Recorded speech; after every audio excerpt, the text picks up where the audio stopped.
The Juneau World Affairs Council presents U.S. Nuclear Policy, the Arms Race Sequel, with Paul Carroll. Carroll is an expert in nuclear weapons policy with the Ploughshares Fund, a nonprofit that advocates for the elimination of nuclear weapons.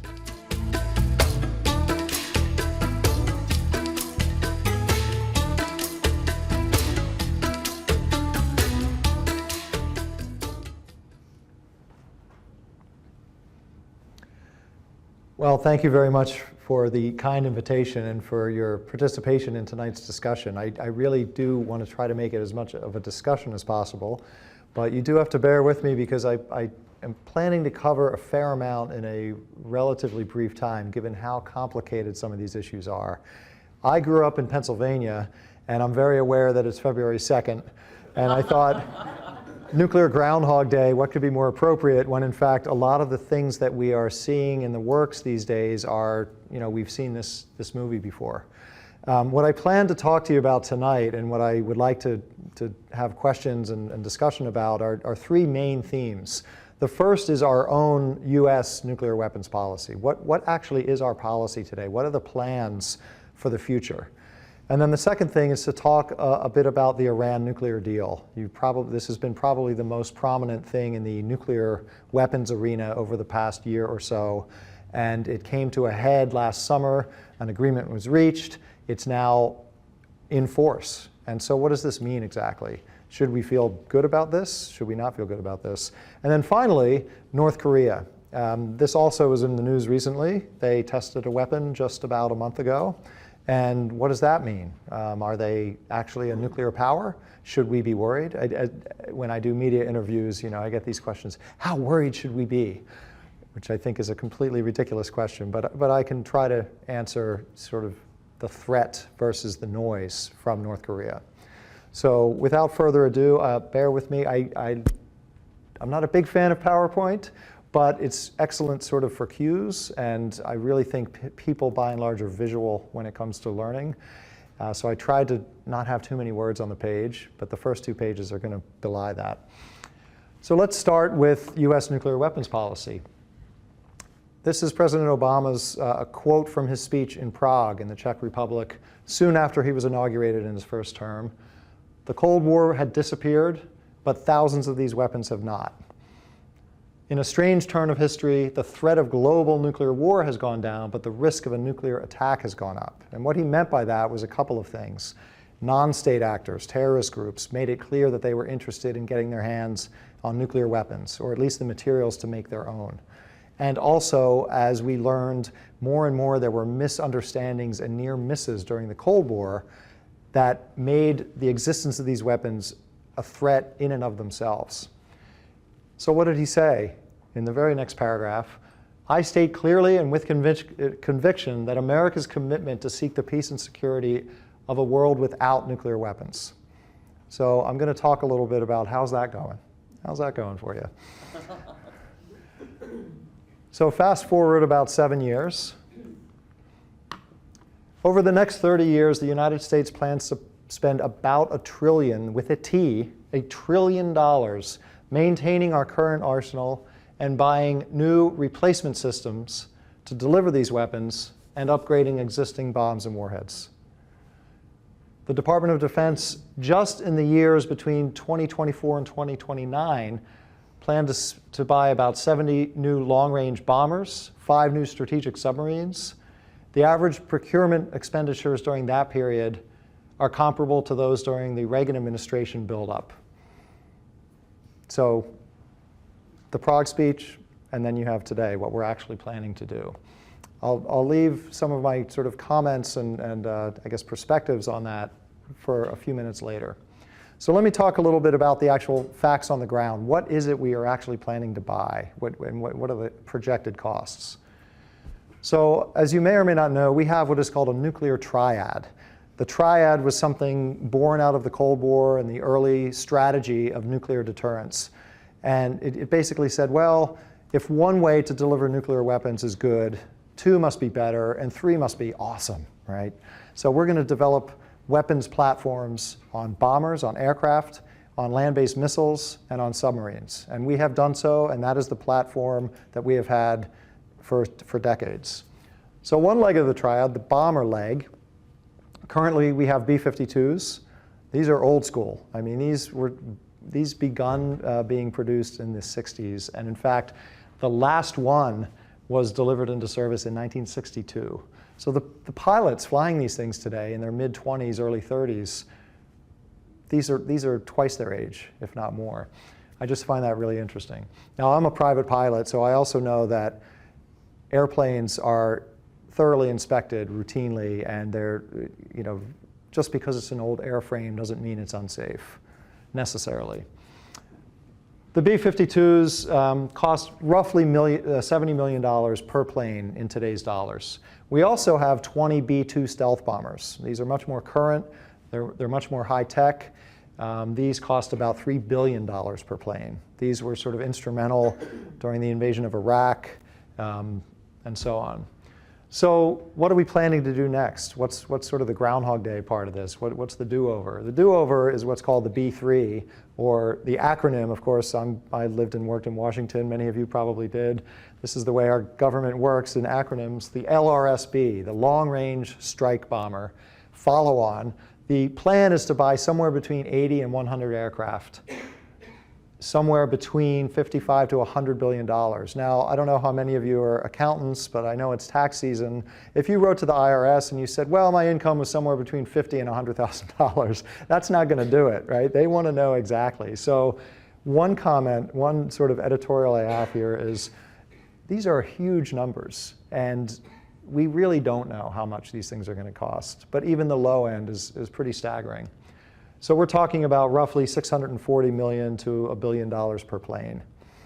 That's the aircraft leg. That's the bomber leg. Now, missiles. In the past and our current arsenal, we have what are called Minuteman III missiles deployed. They're in the center of the continental US. They're in North Dakota, Wyoming, and Montana. And because of the recent arms control treaty with Russia, what was called the New START Treaty, we are capped at having only 450 of those with one warhead each on them. The current missiles that we field were built in the 70s. And they cost roughly, again, in today's dollars, about $43 million each. Now, these are just the missiles. These aren't the warheads on top. This is just the delivery system. The Air Force would like to buy an additional 642 missiles. They don't have an acronym for it yet. And deploy 400 of them through 2070. And it would cost, they say, roughly $62 billion over the next 30 years. Now, the picture I have of this, just to be clear, both the past picture of the future bomber and this picture, these are notional. These are just sort of mock-ups and different examples of what it could look like, because we don't know yet. So 2 out of 3. Next is the submarines. So we have currently 14 what are called Ohio-class SSBNs, subsurface ballistic nuclear. These are the submarines that are not only nuclear powered, but they are armed with nuclear weapons. They were built between the late 70s and late 90s. We have essentially enough so that we can have continuous patrols in the Atlantic and the Pacific, and have a few basically in service in dock, and a few spares, just for good measure. They cost about $3 billion per copy, again, in today's dollars. The Navy would like to buy 12 new boats. It's called the SSBN-X. Experimental, or we're not sure yet what it's going to look like. In all honesty, I just did a Google search to look for some modern-looking submarine. I have no idea what this thing is going to look like, but they have told us what they think it's going to cost, somewhere between $77 and $102 billion over that procurement cycle, $6 or $8 billion per boat. Now, the reason the replacement here isn't 14 is because, again, through arms control treaties and having more efficient boats that can patrol longer, you don't need to sort of have the spares and the blue team, gold team sort of swap out so often. So the math in the Navy's head is that we'll have enough of the nuclear weapons at sea to basically be equivalent to what we do today. The other thing that having a high school age son and a middle school age daughter that I think about is, we'll begin building these things in about 5 years. That's the plan. They'll enter service in 2031, and they're going to supposedly be in service through 2085. So the captains and the seamen and the Lieutenant JGs that are manning these submarines are probably about 5 years old today. I mean, this is the kind of decisions we're about to make in the next year or two with respect to our spending on nuclear weapons. These are, as former Defense Secretary Bill Perry said, these are 50-year decisions we're making. So why? Why are we doing this? Why, if we had an administration that started its career talking about eliminating nuclear weapons, are we about to go on this sort of spending spree? Now, to be clear, this is not about more weapons or more warheads, but it is about completely, my father used to talk about this old cliche, well, I replaced the handle and I replaced the head, but it's still my grandfather's axe, right? Well, we're about to replace pretty much everything around these nuclear warheads, and we have plans to have them in service for decades longer, which you might ask, well, is that about disarmament and about reducing weapons? It's really about extending their lifetime. So, it's a valid question, and this is something we should discuss. Do these actually increase our security? My organization and my perspective is actually no. And in fact, in 2007, having nothing to do with President Obama at the time, or President Bush at the time, there was a Wall Street Journal op-ed by 4 Cold Warriors, 2 Democrats, 2 Republicans. It was Senator Sam Nunn from Georgia. It was Defense Secretary Bill Perry. It was Secretary of State, and he was Secretary of many other things as well, George Shultz, and of all people, Henry Kissinger. Now, these are not naive, woolly-headed peaceniks. These were architects of our Cold War strategy. And they wrote an op-ed, and I don't want to oversimplify it. They were very thorough in what they said about sort of the changes in the world landscape, particularly after 9/11 and after the collapse of the Soviet Union. But ultimately, what they recognized is that the weapons themselves are the risk. It's not about, well, good guys, it's okay if they have them and bad guys shouldn't. It's about the weapons themselves now have become a liability. And they advocated for the slow and methodical and painstaking work it would take to ultimately get rid of these nuclear weapons. But don't take my word for it. Now, here we go, too much words, so I'll read it for you. General James Cartwright, he was the head of the US Strategic Command for several years in the mid-2000s. He was then the vice chairman of the Joint Chiefs of Staff. This is not mid-level stuff. This is, he's in the boardroom. He's probably number 2 in the boardroom. He wrote a report with some others that recommended reducing United States nuclear forces to 900 total nuclear warheads. Right now, we have 1,550 deployed. So that's a pretty dramatic cut. It's still an awful lot of warheads, but that's pretty dramatic. He also said we can eliminate all those land-based missiles. I mean, this is sort of sacrilege to some in the military and some national security elites. What are you talking about? We have a triad. We've always had a triad. You're talking about only 2 legs.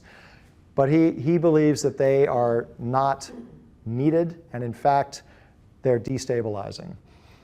And he also said we should take these weapons off alert, because in addition to the fact that we still have so many of these weapons, many of them, not all of them, but many of them are still on this hair trigger alert or launch on warning status. This is sort of a hangover from the Cold War, when we felt, well, we need to know if the Russians are sending something our way, and then we have just a few minutes to decide whether to respond or not. That was the essence of MAD, or mutual assured destruction. We still have these things on hair trigger alert. So General Cartwright and others said this is not safe. This is like having a booby trap on your door at night, and you come home and you forget it's on there, and not a good thing. Accident waiting to happen. He said something else, and he and his colleagues in this report. He concluded that the US and Russian arsenals vastly exceed what is needed to satisfy reasonable requirements of deterrence. That there is no conceivable situation in which nuclear weapons would be used by either side, and that the actual existing threats to our 2 countries and the globe cannot be resolved by using nuclear arsenals.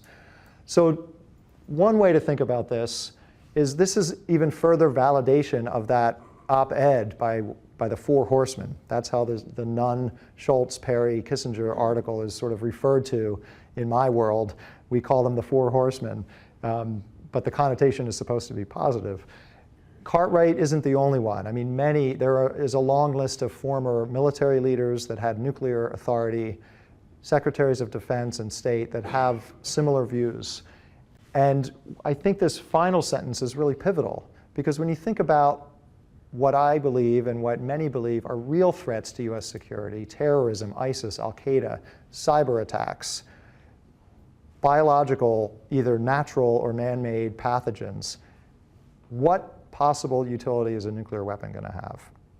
So this is a fundamental question about not only retaining, but planning to spend and upgrade our nuclear arsenals, and showing no signs of going away anytime soon. So that is, in a nutshell, what the United States plans to do with our nuclear arsenal over the next decades. I'd like to switch now to talk a bit about the Iran deal. And this is going to be very Cliff's Notes. It's really complicated, and I really want to leave a lot of time for questions and answers on any of these topics. And anything is fair game. But I think it's very important to understand, because it was contentious, to say the least. And it's not, even though it's in effect, it's still vulnerable to political attack. It's vulnerable to legislation. It's vulnerable to rhetoric. And the real work begins now. I mean, it was a big lift to get the negotiating teams and the 6 countries that were, actually the 7 countries that were negotiating, to agree to this deal. It's going to take more work to ensure that everyone's living up to it over the next decade and 20 years. So what exactly did it do? Well, before I answer that, let's remember where we were just about 5 years ago. This is a cover of The Atlantic in the fall of 2010. And it says, Israel is getting ready to bomb Iran. And this was true. I mean, there were 2 or 3 points in time, just in the last 4 or 5 years, when between Israel's concern over Iran's nuclear program and, frankly, its position and posture and Prime Minister Netanyahu's rhetoric, they were more than saber rattling. They were pulling every sword out of every sheath, and they were getting ready to charge. And Prime Minister Netanyahu addressed the UN, he addressed the US Congress, and many in the US, many that agreed with him, were ready to go too. And the rationale was, well, we need to stop them before they develop a nuclear weapon. So we had, again, Groundhog Day, right? Ring a bell? Sounds like 2002 and 2003 in Iraq, which we did go to war there. Turns out they didn't really have a program after all. And so this would have been the 3rd war that the US would have been involved in or entangled in a decade, had Israel, or in fact the US, decided to attack militarily Iran's nuclear installations. So in the 5 or 6 years before this, there was a lot happening, and again, just in the interest of time, I don't want to go into all that background, but I'm happy to in the question and answer session. So in October of 2015, those years of negotiations, and there was a lot of back and forth and cat and mouse, there was something called Adoption Day. Again, our government isn't the best of coming up with, there's no ad executives in the government. They either come up with a really clunky acronym or some really clunky word. But on Adoption Day back in October, what that meant was those years of negotiations, and when the agreement was finally forged and agreed to in July of 2015, there was sort of a 60-day period when the various legislatures, most importantly our own, had a chance to take a look and review and examine this agreement and vote on it. And our own Congress did so. And it was not a big mystery, given the partisan divide between the White House and the Congress, that both the House of Representatives and the Senate voted to disapprove this deal. What my organization and others who were supporting the deal realized is that it's one thing to have it voted down, it's another to have enough of a majority to override a veto. And we knew that President Obama had staked quite a bit of political capital on this deal, and he was going to veto it.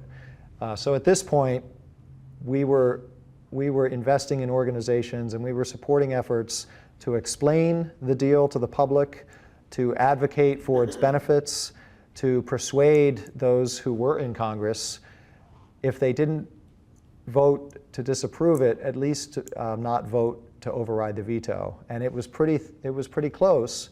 But ultimately, in October, when that 60-day clock ran out, the deal was sustained by the United States because of President Obama's veto. And so once that happened, the other parties to this agreement, Russia, China, the UK, France, and Germany, it got the green light. Well, so what did that mean? So what that meant, and I hope everyone can see this, it's a little bit busy. Here's October 19th, which was Adoption Day. And basically what it said was, Iran, you have to take the steps that are required, and the International Atomic Energy Agency, which is the sort of global nuclear watchdog, has to certify to the partners in this deal that you have in fact done so. And once we certify that, those nations will begin lifting the sanctions that were placed upon you because of your nuclear deal. So in addition to the specifics and the monitoring and the verification and all of that as part of the deal, it was a very carefully designed and orchestrated timing. I mean, sequence is everything, right? It's like the old Western. When you both have a gun at each other, it's like, you put yours down. Well, no, you put yours down. Well, who's going to actually referee that you're putting them down at the same time? And in this case, we have a referee. We have this body called the International Atomic Energy Agency. Now, I said they're the nuclear watchdog, but they don't really have, they have a badge but not a gun. So what I mean by that is they're the auditors, but they don't have enforcement authority. But once they reported to the UN in January, about a month ago, that Iran had in fact disassembled and removed 13,000 of their 20,000 centrifuges that enrich uranium, and once that they had removed nearly 98% of the uranium they had enriched, and the remainder that they had was so low enriched it was nowhere near capable for a weapon, 300 kilograms of low enriched uranium, not even sufficient for one weapon if they were to further enrich it. Once they had verified that Iran converted one of their surreptitious facilities, a place called Fordo, that it could no longer enrich uranium, but could only work on things like medical isotopes.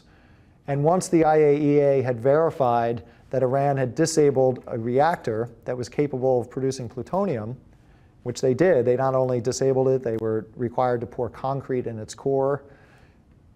And once they had agreed to sort of the schedule and the processes for inspection, the IAEA reported to the UN, okay, Iran has done what they signed up to do, which brought us to the blue bar on the far right-hand side, Implementation Day. Again, I don't know, I would have maybe come up with another name.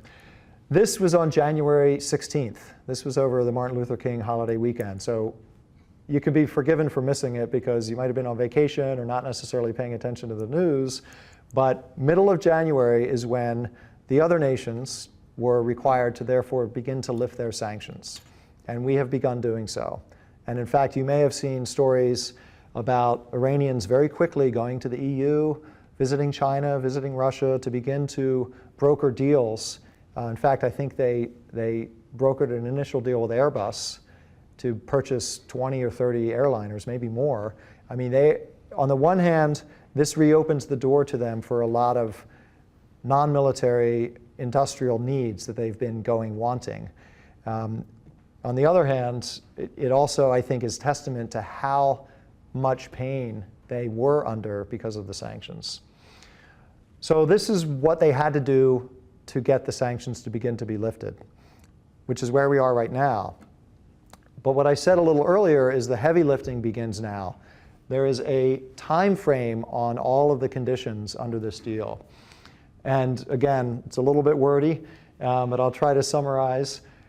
For at least 10 years, some of the most provocative or important elements of the Iran nuclear infrastructure are limited to only enriching uranium to about 3%, which is only good for nuclear reactors. Now, I realize some of this is technical information, so let me pause for a moment and explain that.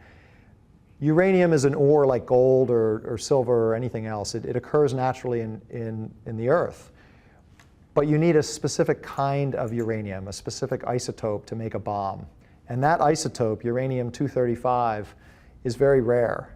If you dig up a whole bunch of uranium, most of it is what's called uranium-238, natural uranium. So in order to get enough stuff to make a bomb, you have to do an awful lot of work. You have to convert that ore into a gas, and then you spin it in a centrifuge. And just like whisking an egg in your kitchen, you know, the lighter stuff goes out to the side of the bowl, and the heavier stuff tends to stay in the middle. And that's when you're able to begin to accumulate uranium-235, and then convert it back from a gas into a powder and then a metal. Getting to the first 3 and then 5 and then 20% of uranium-235 is really hard work. They have guess what? They have an acronym for that. It's called a SWU, an SWU, or a separative work unit. And once you get up to 20% enriched, it's much easier to get to that final 93, 95% that you need for a bomb. The hard part is the beginning. The hard part is getting to 3 and 5 and 20%. So knowing that technical detail makes a little clearer why capping their uranium enrichment to 3.67% approximately is really meaningful, because that's good enough for nuclear fuel for a power plant, but it is nowhere near close to bomb grade uranium. And if Iran were to decide, well, we're going to spin up more, we're going to do a higher percentage, they would be caught, because all of these facilities, actually the one remaining facility, is under 24/7 surveillance. Much of it is remote, much of it is cameras and measurement devices, but they can be inspected at any time if there's any whiff of an irregularity.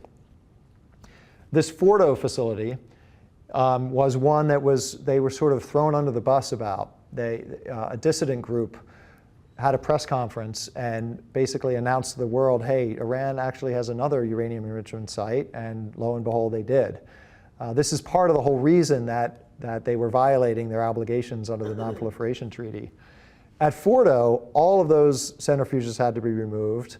Actually, a few do remain, but they are in research mode. And what that means is they can spin them, but they have to use them not for uranium enrichment, but for things like medical isotope production or other types of engineering and science. And what had prior been an unknown site is now quite well known and also monitored. Those things happen for another 15 years. And I will point out, this is a typo here. This should say 300 kilograms to be consistent. Likewise with this reactor at a place called Arak, not to be confused with Iraq, but A-R-A-K. The Iranians were building a heavy water reactor. This is a little bit different kind of a reactor. They're not as common as a light water reactor to develop energy, but we knew that they could produce plutonium in that reactor. And so we said, you got to cut that off. You got to redesign it, reconfigure it to be less of a plutonium production reactor. That limitation also holds out for 15 years. Now, the first blue bar down here is really interesting. No other non-proliferation agreement in history has been this specific or this intrusive. Continuous surveillance of rotor and bellow production. Well, what does that mean? Who cares about that? These are actually the insides of a centrifuge. And these matter because the outside is basically just a big tin cylinder. Well, not tin, but steel. But the sophisticated part, the centrifuges that are really good stuff, you know, the Ferraris of centrifuges, it's the insides that matter. It's these rotors and these bellows and the moving parts. And so they are limited to the production to basically lower grade insides for those centrifuges. And then out to 25 years, we're monitoring their mines and their mills. Also, this is unprecedented. So that's the deal, and that's why we feel it cuts off their path to a bomb. But there are critiques. Some I would characterize as, you know, red herrings. Others are valid questions about, you know, well, why is this deal so good? Some would argue, well, why didn't we hold out for a better deal? Well, at the point in time when we finally agreed, the Iranians and the other 5, 6 nations agreed, Their economy was hurting, but we had to hold together Russia and China, as well as our allies, to keep these sanctions on. It wasn't easy for them either. The EU embargoed Iranian oil. So our French and German and Belgian and Dutch friends were paying an awful lot to fill up their tank for a while. So to hold that coalition together, to keep those sanctions on in a unified front, was no easy task.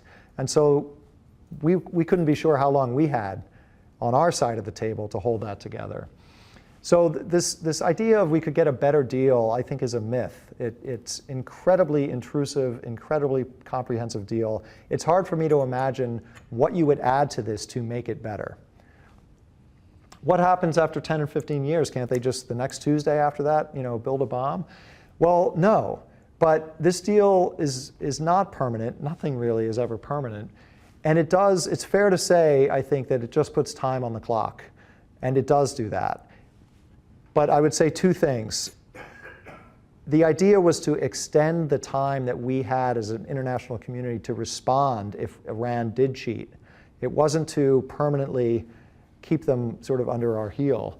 And so if they did decide to begin enriching again, and enriching past 20%, the monitors would still be in place and we would know that.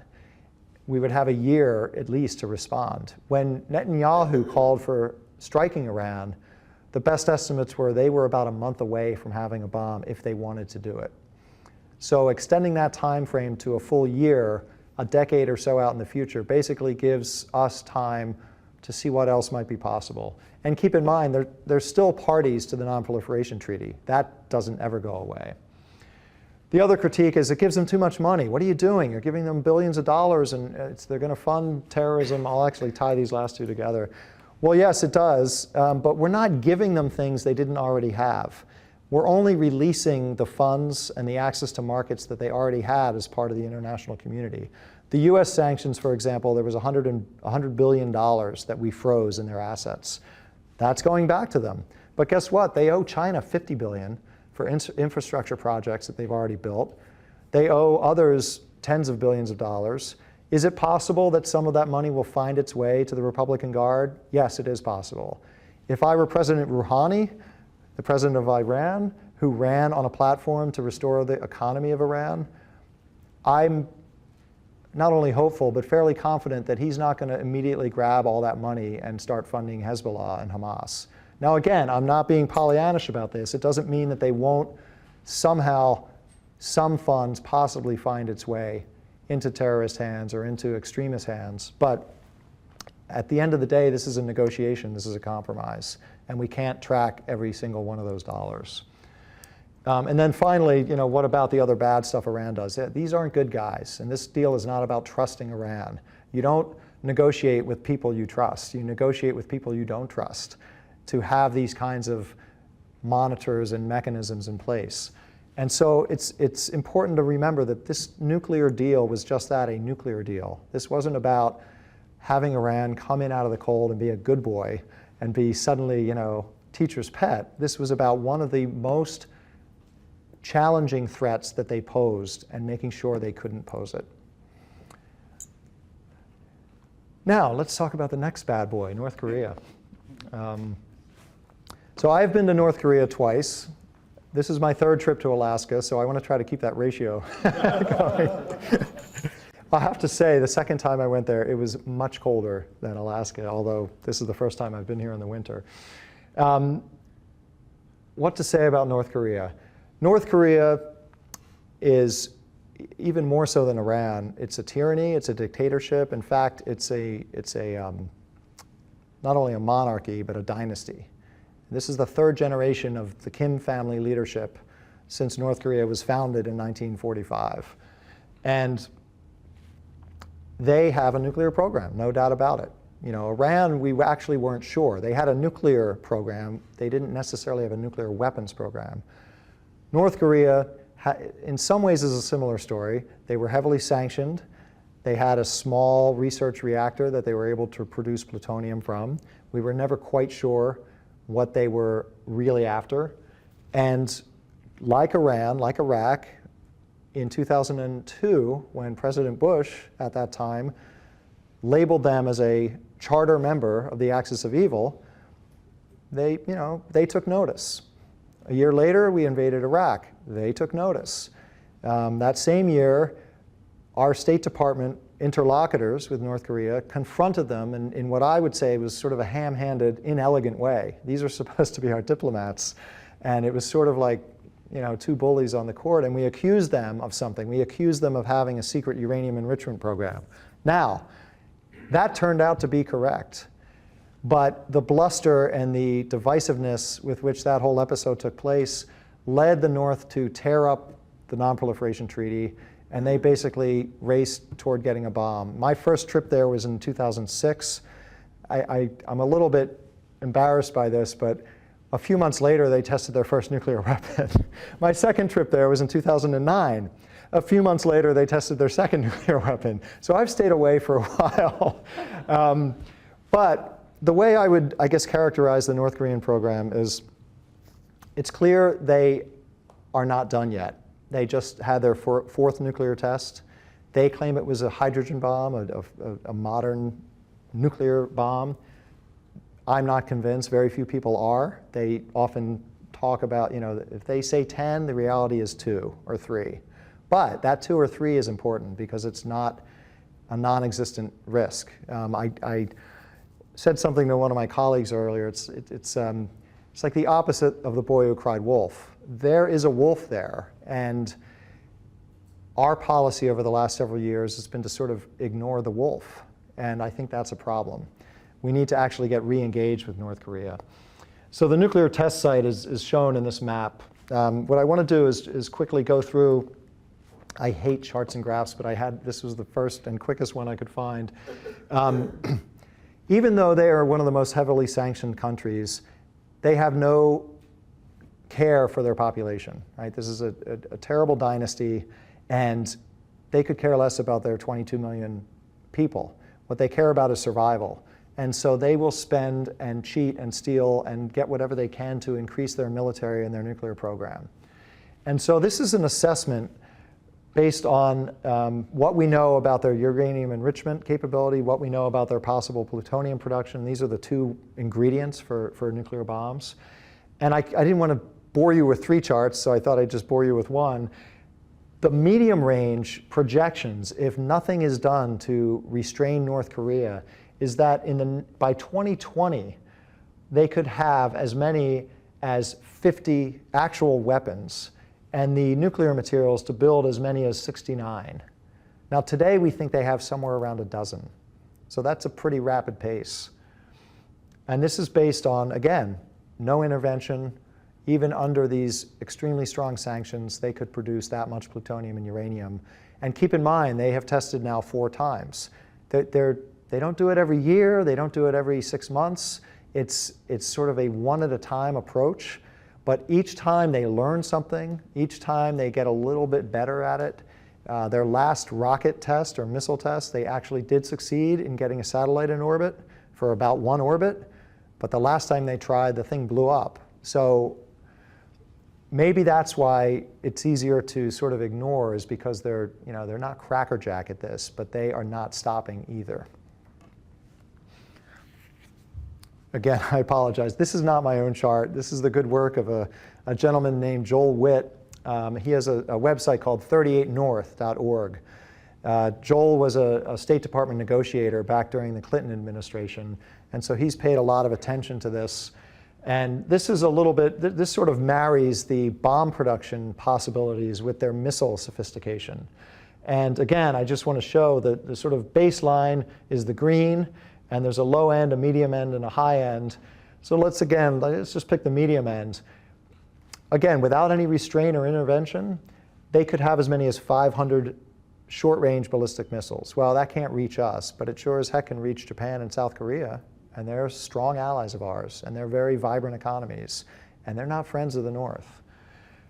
They could have as many as 100 short KN-02, which is a designation, a better quality short-range missile.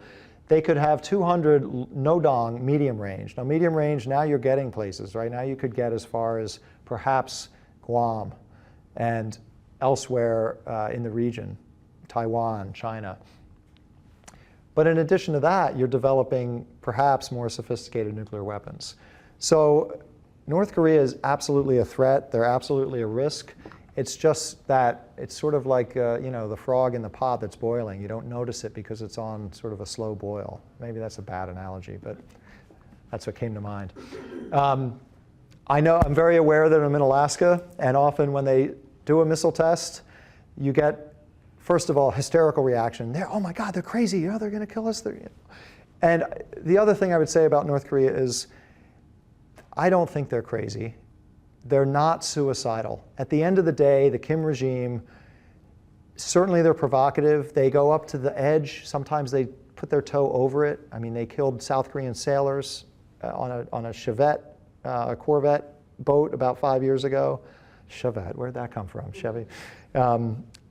And they play a weak hand very well. They're able to sort of drive a wedge between the US and China. They know where the lines are. But at the end of the day, they also know that if they were to use a nuclear weapon or even a direct attack on South Korea, that would be all she wrote. So it might seem easy to characterize them as crazy and Looney Tunes and they're gonna do it, but I actually have confidence that they wouldn't. But nonetheless, every time they fire off a rocket, you go on CNN or something like that, and they draw these rings of where they could hit, and often it hits Hawaii or it hits Alaska or Canada. Now, not to be too flip about it, but they're not aiming for Alaska, right? They're not aiming for even Canada. They're going to aim for Seoul or Tokyo. What would worry me, frankly, and does worry me as a Bay Area resident, is that their missiles are so lousy right now, they may end up hitting something like Alaska or San Francisco when they're aiming for something else. So this chart shows sort of the possibilities if they in fact get more proficient in their missile technology. Now I am going to put one last slide up to try to sort of tie this all together, and then I think we have a good 15 minutes about for questions and answers, and I hope there are a lot. Nuclear Groundhog Day. So Groundhog Day has a lot of meanings, but there was this Bill Murray movie a while ago where it just kept repeating itself, right? So I want to leave you with the thought that, particularly with the US nuclear plans and spending projections, we have seen this movie before, and we were lucky to get out of the theater. Between near misses and things like the Cuban Missile Crisis, luck had a fair amount to do with us getting out of the Cold War unscathed. And the question is, will we be as lucky in the next 70 years? When you add to the mix things like terrorism, things like a North Korean program, that's what I'd like to sort of just leave you as an exercise left to the listener. So thank you very much. If you have questions, please come up.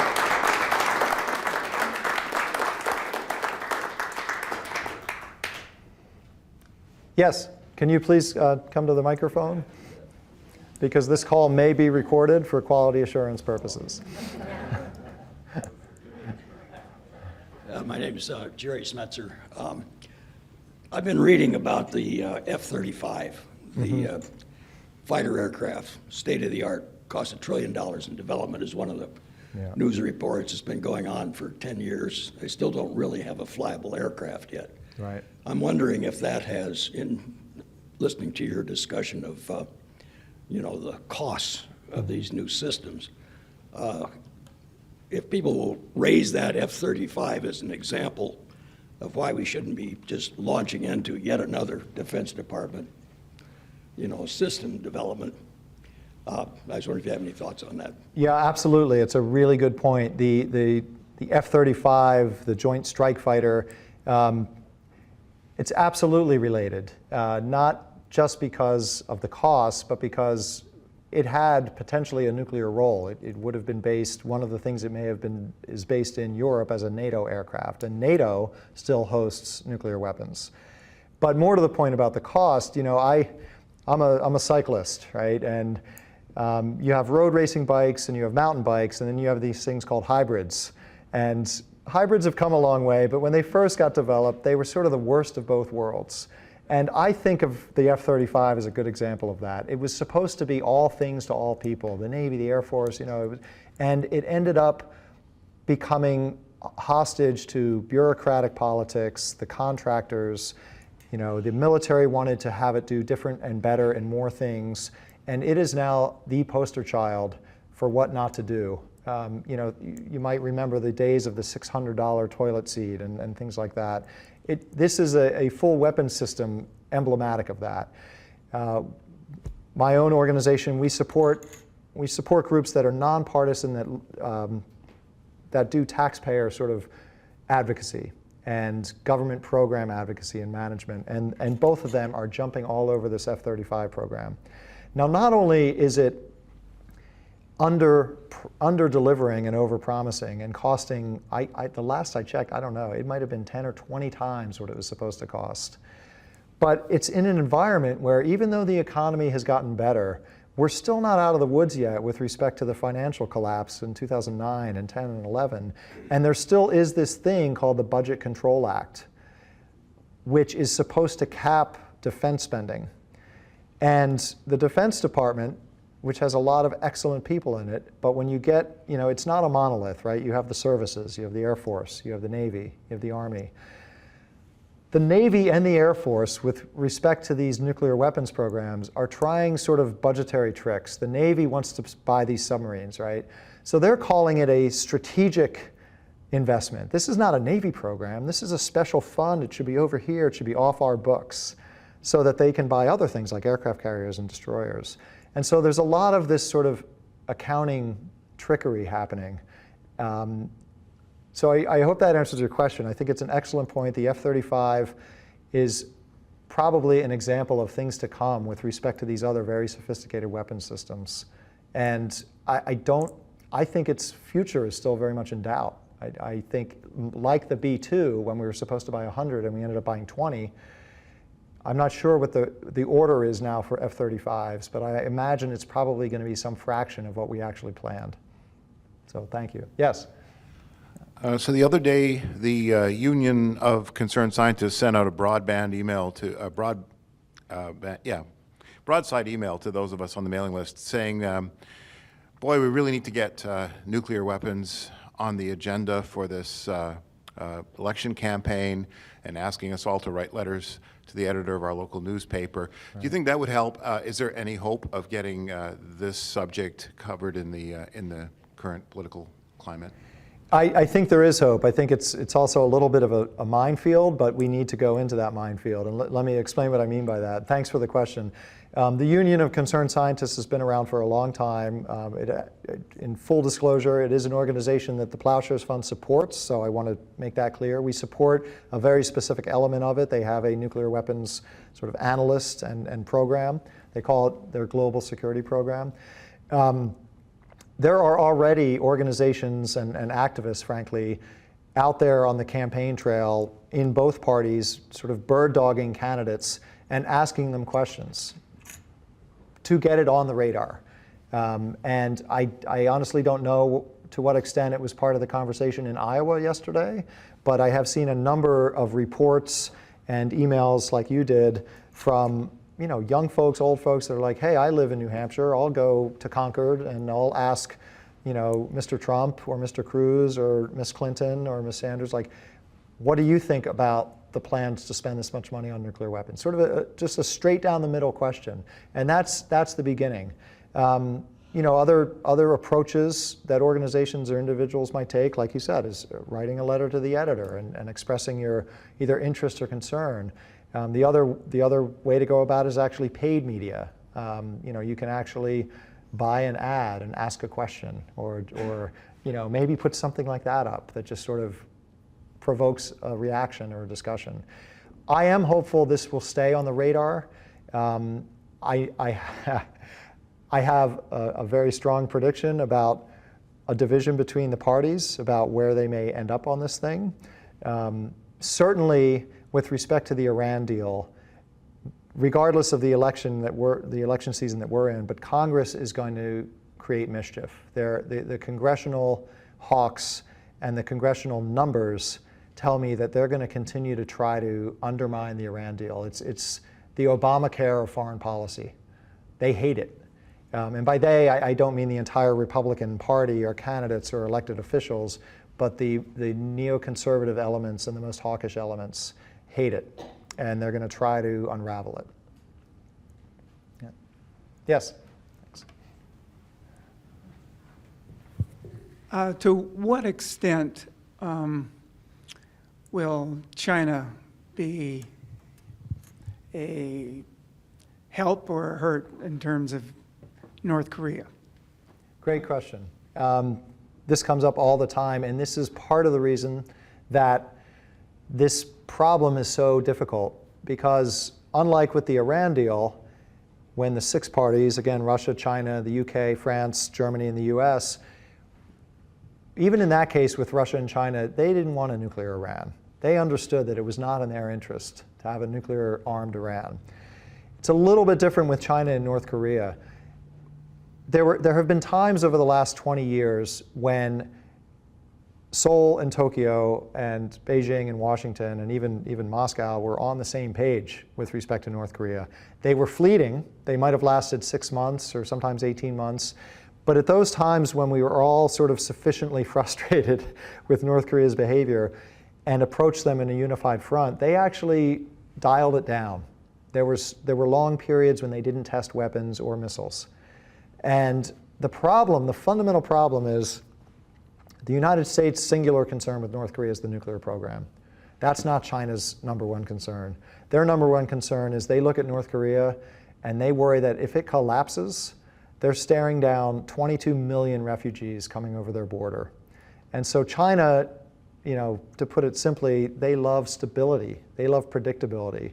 They worry less about the character of that country, and they worry more about, hey, I'm like playing the stock market. I don't like volatility. So, but they have their limits, and and when the North becomes really provocative, and the United States and China can actually talk about it and say, okay, let's figure this out. We realize that we don't have the same exact priorities, but they're pretty close. Let's figure this out. That's when China can play a more constructive role. I will say that it's a myth that China can just sort of turn the switch and have North Korea behave. They like having a buffer. They don't want South Korea to be on their border. So it gets a little tricky. But they do have their limits. They're not blind to it. And so I think and I hope that we're in a period now where if they test a missile soon, which seems to be the case because there's activity just this morning I saw in reports at their missile testing site, that'll be a 1-2 punch that China should get their attention. Now the difficulty is, again, we're in an election year, and the president, I don't care which president it is, has a lot on his plate, and politics sometimes trump policy in that case. So I would say over the next 18 to 24 months, depending on how provocative and how sophisticated North Korea's behavior is, I'd like to think that China will finally get back in the game. But I will, one last point on this, and then I'm going to wrap it up because I'm given the digital hook, unless there's one more question. The US has to engage too. And that's really hard to do politically. When you have voices on one end of the spectrum saying, you can't talk to evil. I mean, that's the sophistication we hear. Don't talk to evil. But if you don't talk to them, they're going to slowly and surely build up their arsenal and their sophistication. So as distasteful as it might be for an elected official to say so, we've got to talk to them to find out what's possible. And at a minimum, to find out what's going on. So you can't dance this one solo. Okay, final question. Thanks. When we put in place a nuclear non-proliferation treaty, there seemed to be an attempt at that time to begin to reduce nuclear weapons, particularly between the U.S. and Russia. Mm-hmm. And of course, we know there are other nuclear countries. And the question I have is, has that continued at all in terms of reduction in nuclear weapons? And what is the future of that in terms of at least continuing, as you said, to show that? Because it seems to me it's a critical part of convincing other countries not to develop nuclear weapons is continuing to have the reduction of the nuclear weapons across the board in all countries. I think this is a perfect wrap-up question. I was speaking to high school students the last couple days, and I asked, after explaining how many weapons we have left in the world, after explaining that the 5 original nuclear weapon states promised to give theirs up if the others didn't get them, I said, so, and then I showed them the numbers, who has what. I said, why don't you grade the Non-Proliferation Treaty? And one girl said an F-, and someone else said, well, a C. And I give it, I have to grade it in two parts, right? It has been wildly successful, I think, in stemming the spread of nuclear weapons. In 1970, we thought there would be 30 nuclear nations within a decade. We have 9 today, and 5 of them are our original ones. On the promise to disarm, not so much. Now, unfortunately, the treaty doesn't have a deadline, and its language is a little wishy-washy. We will promise to enter good faith negotiations, so someday maybe. So that part needs work. And I think your point about the leadership and sort of the moral authority of the United States being the first nuclear weapon state is essential. And when I look at what we're planning to do, there's a huge disconnect. So thank you very much for listening. I really appreciate it. And I'm happy to talk more offline. Thanks.